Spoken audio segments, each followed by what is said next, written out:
ते शरद पवार बोलतायत.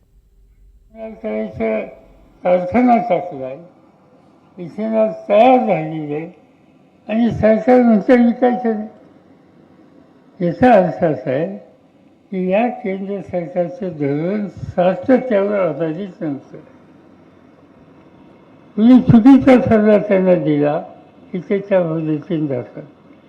आणि जे सरकार, जे राज्यकर्ते देशातले 70% लोक जे शेतीच्या धंद्यावर आहेत, त्या शेतीच्या धंद्यावर असलेल्या लोकांच्याबद्दलची आपली नीती, धोरण याच्यात सातत्य ठेवत नाही, त्याची जगात किंमत केली जात नाही.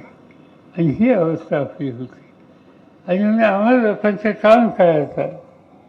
आम्हाला लोकांचं काम हे असेल, सुफी असेल, मी असेल, महाराष्ट्रात आणखीन आपले खासदार निवडून आले, त्यांचं काम असेल की पार्लमेंटमध्ये शेतकऱ्याचं दुखणं आहे त्यासाठी भांडण करायचं, त्यासाठी आग्रह करायचा आणि ते प्रश्न सोडून घ्यायचे. हा निकाल आम्ही लोकांनी घेतलेला आहे आणि त्याचा परिणाम होतो. असंच असेल आज नाही, पण मी शेतीमध्ये असताना एक दिवशी माझ्याकडे माहिती आली